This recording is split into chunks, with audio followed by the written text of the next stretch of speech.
Happy Smithmas, everyone! Today marks the 220th anniversary of the birth of Joseph Smith. Now, Smith, the founding prophet of the Church of Jesus Christ of Latter-day Saints, was born December 23rd, 1805, to a large, struggling, and enigmatic family in Sharon, Vermont. And to be fair, I want to be clear, I actually don't know any Latter-day Saints who celebrate Smithmas. That's a term that I often seen bandied about by those trying to critique Latter-day Saints for being overly earnest in praising or even worshiping Joseph Smith. But while Smithmas may be a myth and exaggeration, it does point to a key tension to the modern LDS Church. Because regardless of anyone actually celebrates Smithmas within the LDS tradition, it's clear that Latter-day Saints do think very, very highly of their founding prophet. You can attend a church service and sing praise to the man, or you can open up the Doctrine and Covenants to section 135 and read that Joseph Smith has done more than any man save Jesus only for the salvation of humankind. I personally don't have too much patience for unqualified praise for Joseph Smith, which I know comes as a shock for people who watch this channel. You can watch my previous video back in August where I talk about the church's new topics and questions page on Joseph Smith's character. But I am one who am fascinated with Joseph Smith. I've written a book, Kingdom of Nauvoo, that is really focused on Joseph Smith's political and religious developments during that period of Mormon history. And so I digest nearly all new books that come out on Joseph Smith, and I was really intrigued by a brand new book that came out last week, Joseph an Epic, which is an epic poem written by the literary scholar Zachary Hutchins, published by the University of Illinois Press. I thought the publication of this book gives me an opportunity to discuss some central themes and a literary legacy within the Mormon tradition. So in this video, I would like to first survey the literary record of Latter-day Saints engaging with Joseph Smith's legacy through prose and poetry. Then I'm going to introduce the book, why I found it so fascinating, and then I'm actually going to interview the author, Dr. Hutchins, a professor of literature at Colorado State University. And then following my interview with Dr. Hutchins, I'll provide my own analysis of the book, which I hope will springboard into a broader discussion of how modern Latter-day Saints view their founding prophet and the tensions that are inherent.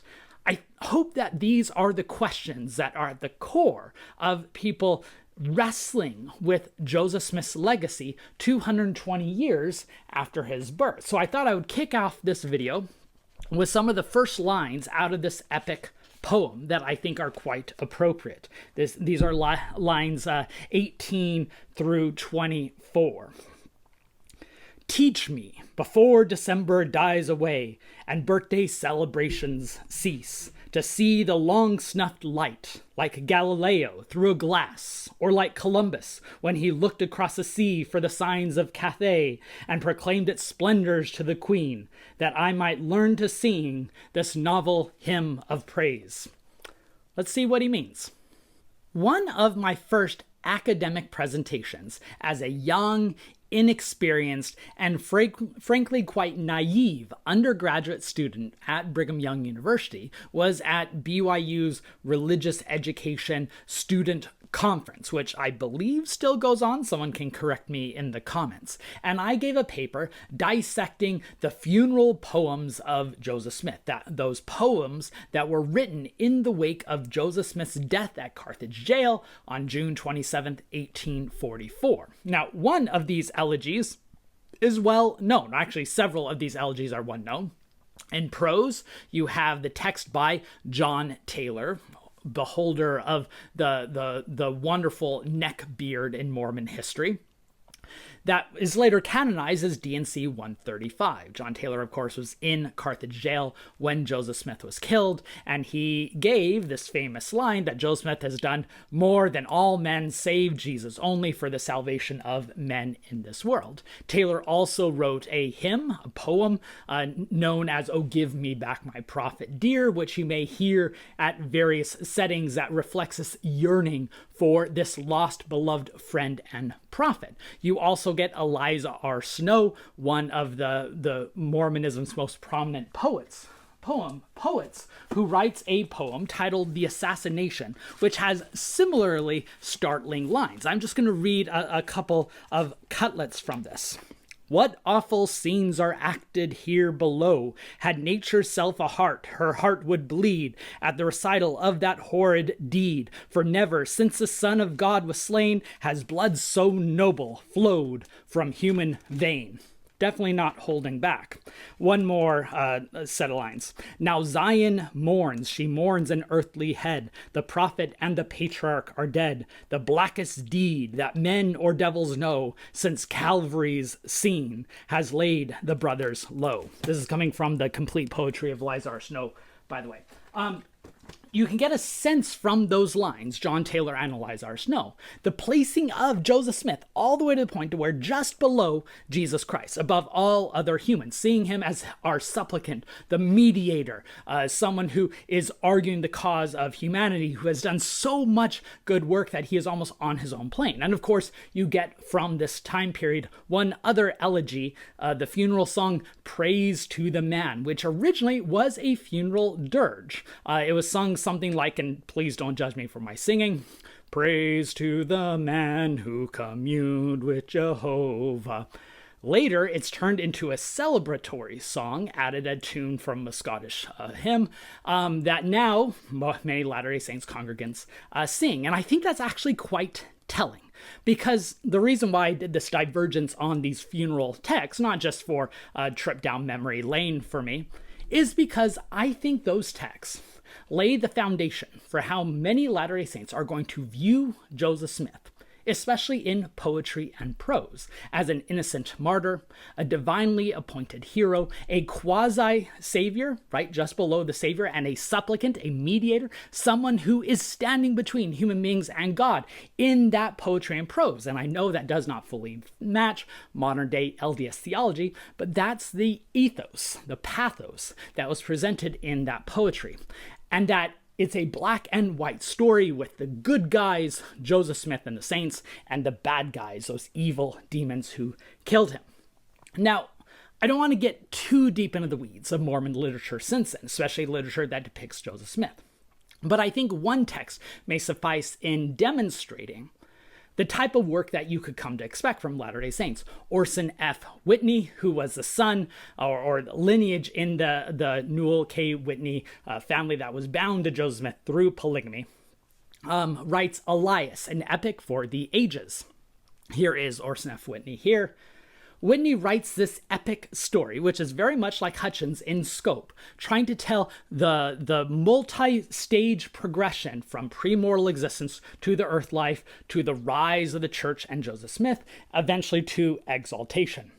One of the great epic poems in the Mormon tradition, but it's also very hagiographic. It's very devotional. It very much follows those lessons from the funeral poetry. And just by the way, Cofer Books published a critical edition just this year of Whitney's poem, edited by the former assistant church historian Reed Nielsen. Now, countering those type of literary depictions, you get the novels in the 1920s and 30s and 40s titled the Lost Generation novels. These are some of Mormonism's best authors who came of age in an era where they're trying to assimilate into American culture.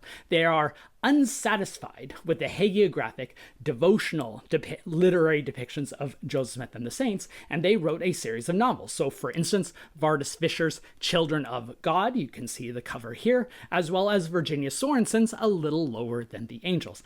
I enjoy Sorensen's book a lot more than Vardis Fisher's if you're looking for a literary novel, but what I find fascinating is in those Lost Generation books, you get successfully these fully fleshed out characters who are having difficulties and troubles with early Mormonism, often compared to very two-dimensional characters of Joseph Smith and other church leaders, in many ways the inverse of the devotional hagiography. More recently, you see novels exploring these themes of early Mormonism, sometimes more sophisticatedly, like Orson Scott Card's Saints, which follows the story of Dinah Kirkham, an English convert who immigrates to the United States, eventually becomes a plural wife of Joseph Smith, defends Brigham Young in the succession crisis, representing a faithful, albeit a rough story of assimilation within the Mormon tradition.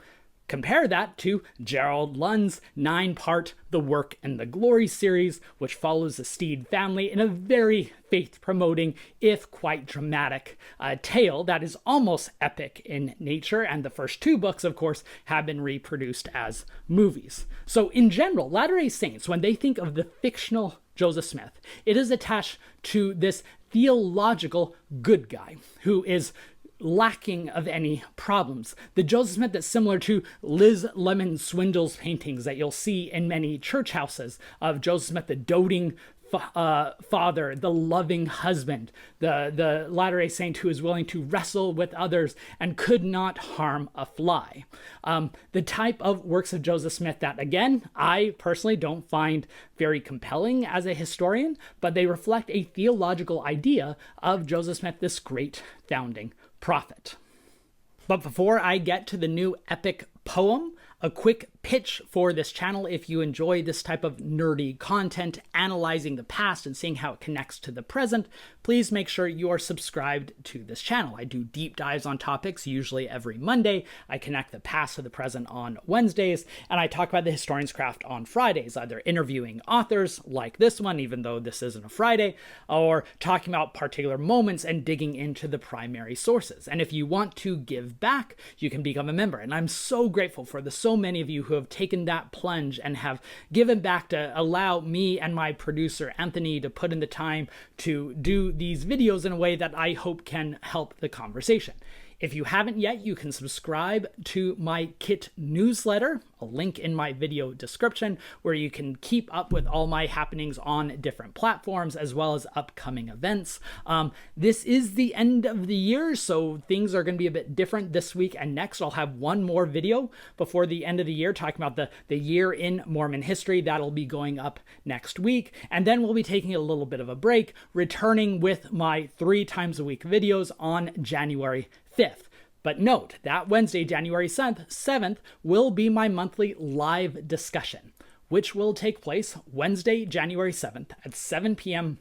Mountain Time on this YouTube channel. These live discussions are so great because I enjoy the questions that you bring up, the topics that I might have overseen, and it's often a great give and take. So please mark your calendar to join me January 7th at 7 p.m. Mountain Time. All right, let's get back to the epic Joseph Smith. Let me start this discussion of the book, Joseph an Epic by Zachary McLeod Hutchins, published by University of Illinois Press. Let me start by saying it's not the book you probably think it is. You hear the words epic and Joseph Smith, and you're probably thinking that Hutchins is saying that Joseph Smith is epic, that this is a celebratory, triumphalist story.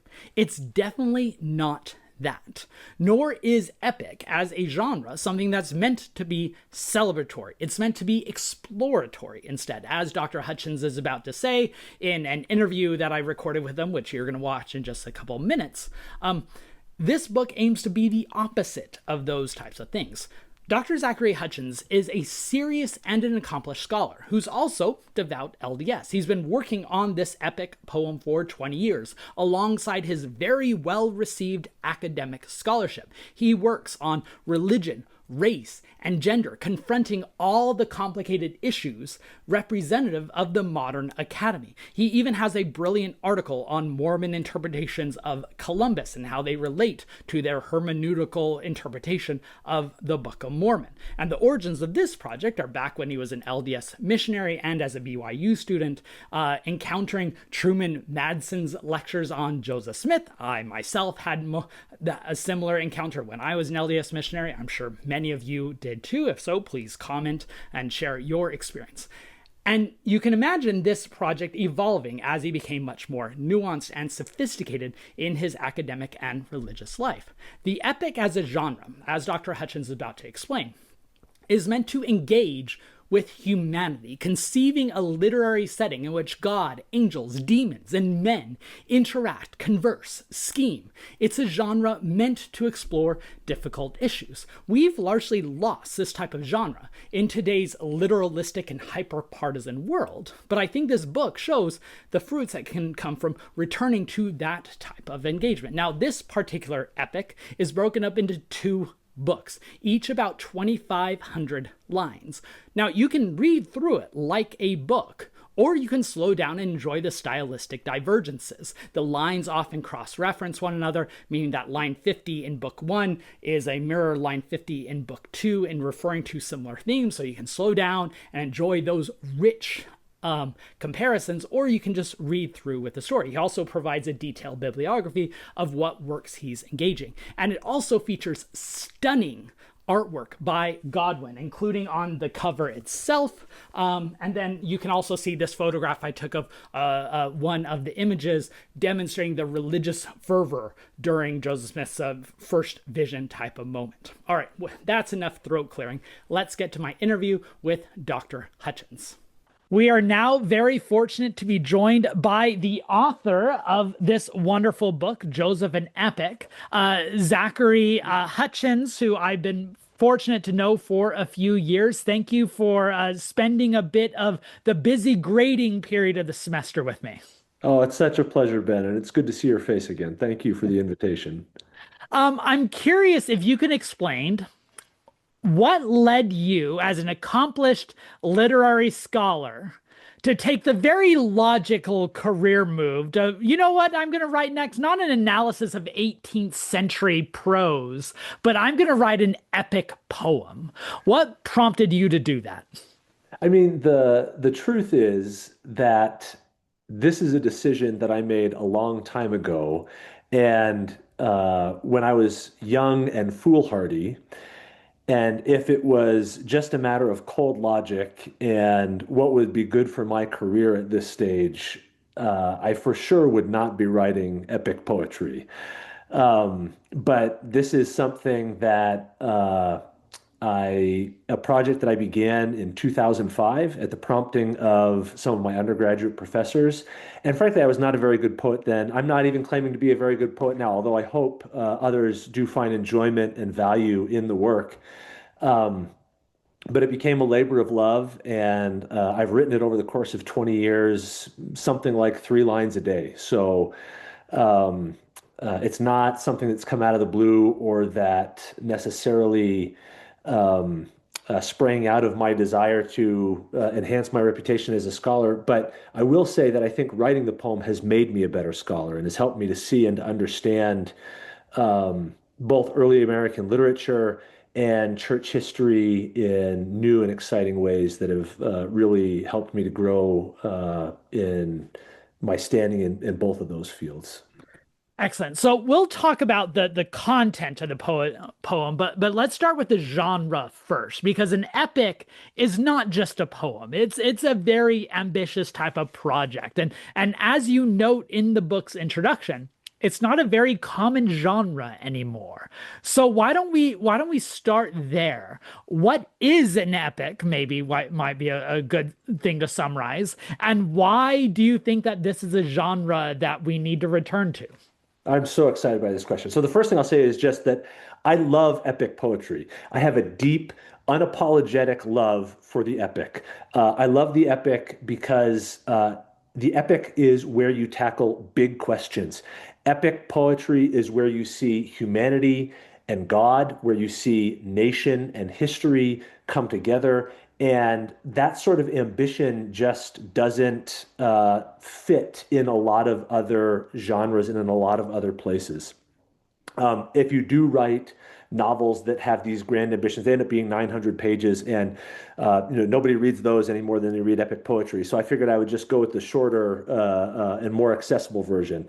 Um, but I love the epic because as I said, it connects this question of how humanity is in relationship to God and what God's relationship is to the nation. And those are questions that are, I think, deeply important in the consideration of Joseph Smith, in the consideration of the church, and in the consideration of the larger question of sort of American religion and American religious history. And so, from my perspective, there was never any question but that the epic was the best place and the best way to address Joseph Smith's relationship to American identity, the church's relationship to religious exceptionalism, right? The epic is one of those places where you could have God make an appearance and nobody bats an eye, right? Because you can think back to earlier epics like the Iliad, the Odyssey, where you have these Greek warriors that are interacting with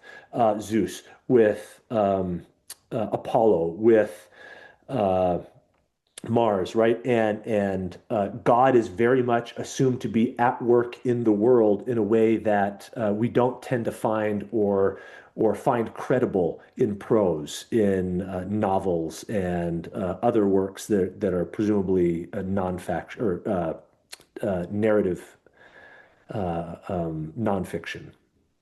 Yeah, thanks. And maybe with Nolan's The Odyssey hitting theaters this next year, Americans might recognize the power in this epic. So now let's talk about the particular content of this epic. Why do you believe that Joseph Smith's life is an especially poignant example of a story that should be told within this epic lens? Yes, absolutely. So the first thing I think we have to remember is that Joseph Smith insists that he has a relationship with God, that he is chosen by God.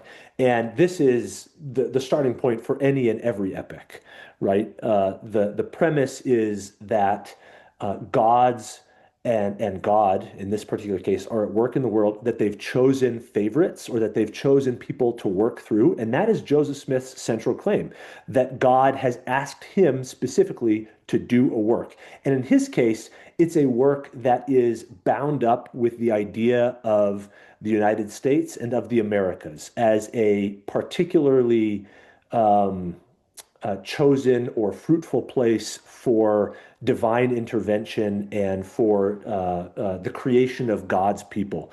When he talks about the Book of Mormon as being located in the hill Cumorah, and that it's telling the story of people who have already been led to the United States or to what is now the United States or to the Americas as a chosen land.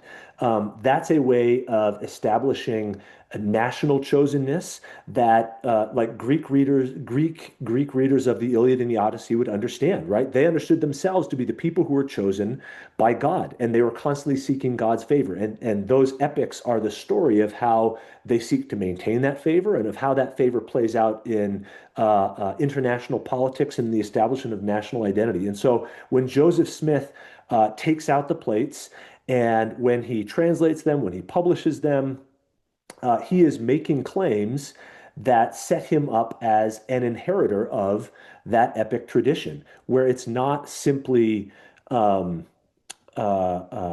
Joseph Smith himself is exceptional, but that God has chosen him, God has given him a work, and that there is something about that work that's attached to the place and to the nation where he's living.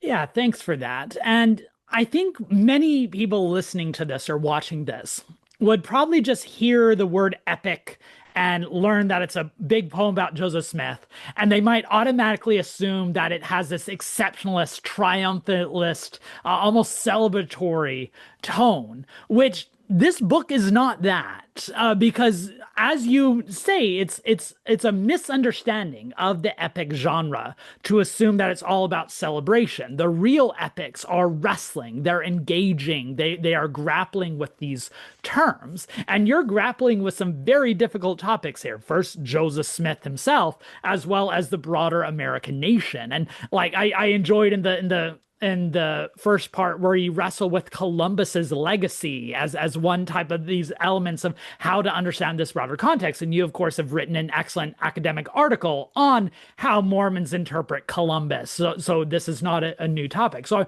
I'm wondering, how are you using the poetic verse and the epic genre to engage these difficult aspects of both Joseph Smith and America? In other words, how is this a counter message to the Praise to the Man hymn rather than just a longer version of it?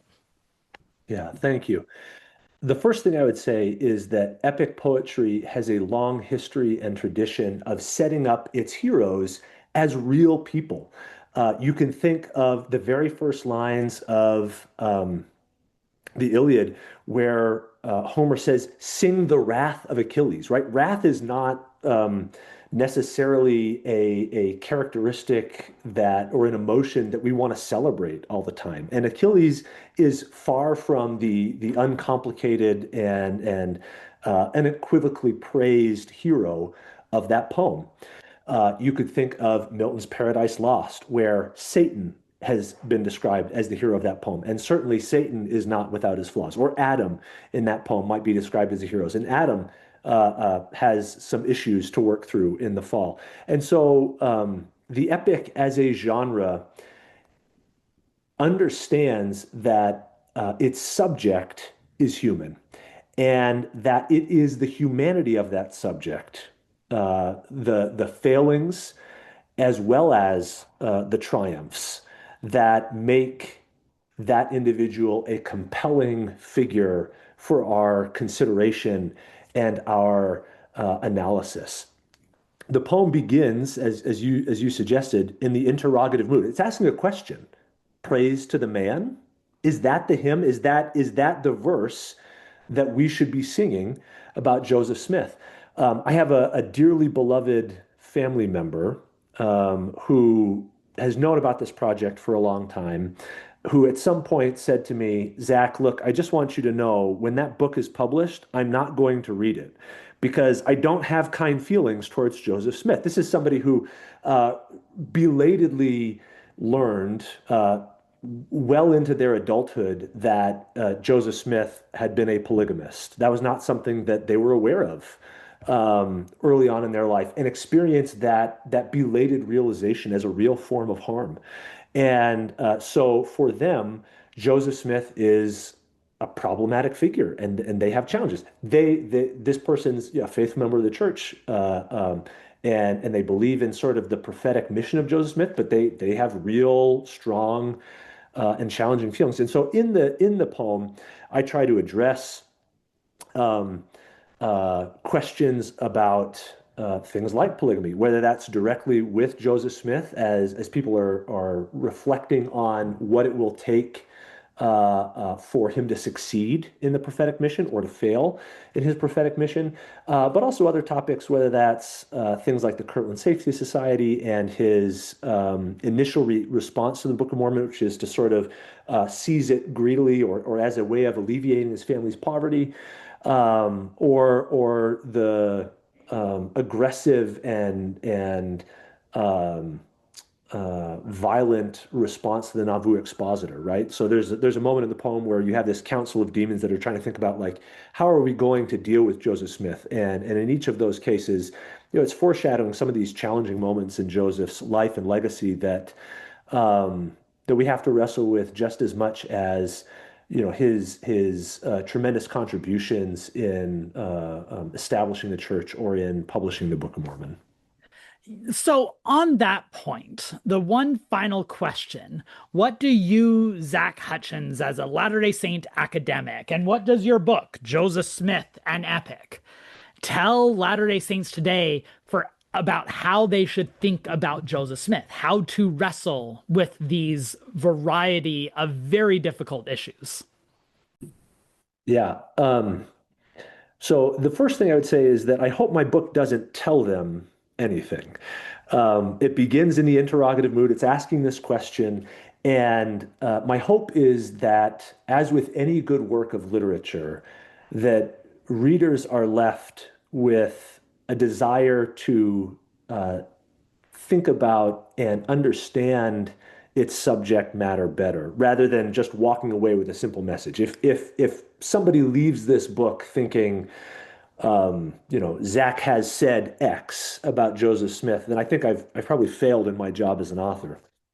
But with that said, there's a quote from Joseph Smith that I love, or at least it's attributed to Joseph Smith, um, where Joseph said, God hath not revealed anything to Joseph, but what he will make known unto the 12, and even the least saint may know all things as fast as he is able to bear them. And I think that what I hope people leave this poem with is the sense that Joseph Smith was unremarkable. And what I mean by that is that he is no different from the least saint, that he was a person. He was just like you and me, right? He was not um, a, a godlike figure in the sense that he had, I don't know, the immortality of Achilles, where if he had just, been dipped all the way in the river, then everything would have turned out okay for the church, right? Um, he was a man, and as with many men throughout the course of history and in sacred writ, he did some remarkable and amazing things. And I honor him and celebrate him for that. But he was a man, and as with many men throughout history and in sacred writ, he did some things that I don't know that we should celebrate and that are, at the very least, morally ambiguous. And my hope is that as people read this poem, that they come to know Joseph Smith as a person, as a real person, not as a statue, not as a monumental legacy, but as, in his words, someone who is like the least saint. And I think that that would be a real legacy for him. Excellent. Well, you've given us a lot to think about, both in this conversation, but more particularly in the book, Joseph an Epic. Thank you so much for spending some time with me, Zach. I hope you found that interview as enjoyable and enlightening as I did. Now I want to offer a few of my own thoughts on the book, which I enjoyed, even though I should emphasize I'm not a poetry scholar, I'm not a great literary critic, so I can't really analyze the work, but I found the content quite fascinating and illuminating. Now it opens with the phrase, praise to the man, but in a question, with a question mark. The entire poem, as Dr. Hutchins said in the interview, is a yearning, an earnest yearning supplication to reconcile with all these complicated issues with Joseph Smith. What it's not is an unqualified celebration or even a defense. Book 1 ends with Joseph Smith asking, perhaps I've sinned, offended God, and he revoked my high commission, raising the potential of Joseph Smith as a serious sinner. It also, and this surprised me, really digs into the Book of Mormon text, engaging the lessons like race and gender within the text in ways that fit into the much broader American questions of identity and agency and democracy, which makes sense as a literary scholar that Dr. Hutchins, who engages some of the great works of literature, also wants to engage the Book of Mormon along the same themes. The book ends as Joseph Smith and Emma are arriving in Ohio, so it's dealing much with the origins of Mormonism, which, as I'll discuss in a minute, kind of reflects some bigger issues. But I want to read the last passage, how it closes, to note how it does reference, or at least hint to, bigger issues, meaning that it acknowledges problems that are coming and closes by opening questions. It is not definitive at all. So, the questions he himself, this is Joseph Smith, most wanted answered as he arrived in Ohio. How could he discern authentic portents of the Spirit from the deceiving works of the devil? And then going down, until a servant could be found, the twins would need their undivided interest, Joseph knew, but Emma had already spoken with an Alger girl, and thought her willing if Clarissa would consent.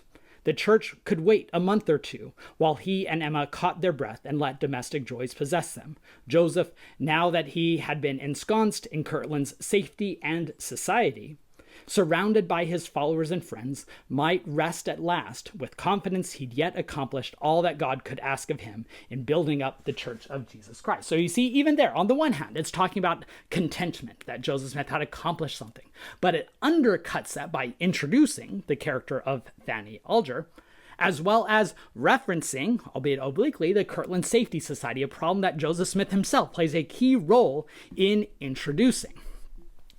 Beyond engaging these sources and texts and opening these Mormon questions, I really enjoyed how the book is a rich engagement with American literature, references to Melville, Emerson, Longfellow, just to name a few.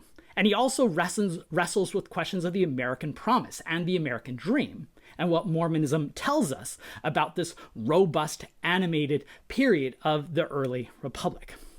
Notably, because the book does end in the early period of Kirtland, even though he continually references things that are coming down the road, he can sit with the potential and only hint to these future problems. And while I think that that works for this book, to return to the broader question with which I opened this entire video, I think it also points to one of the central problems of the modern LDS community in trying to wrestle with Joseph Smith. Let me explain. Contemporary Mormonism is currently facing a central paradox that I'm not sure can ever be fully reconciled. On the one hand, the church has not only allowed, but even embraced some very reliable scholarship on Joseph Smith. The Joseph Smith Papers Project, which you can see over my shoulder here, is model academic work confronting some really important issues, and the historians department in Salt Lake City is churning out phenomenal work. So at least those in the church history library are not shirking these issues. However, on the other hand, I don't think the church as an institution or the Latter-day Saints as a community have wrestled with the consequences of that scholarship, as seen in the topics and questions page on Joseph Smith's character that they released over the summer, which I engaged in a long video that you can go back and watch if you'd like. Joseph Smith is no longer seen as a quasi-deity, but the devotional Joseph Smith still does not really come close to the historical record that the church itself is producing. Latter-day Saints are willing to accept that Joseph Smith was flawed in theory, but not in practice. Kind of similar to the famous quip that Catholic doctrine is that popes are infallible, but no one believes it. Latter-day Saints believe that prophets are fallible, yet no one believes it. Latter-day Saints are willing to accept in theory that Joseph Smith was a fallible individual, but in practice, they still want to defend, they want to avoid, they want to glance over these issues. Joseph Smith means so much to Latter-day Saints.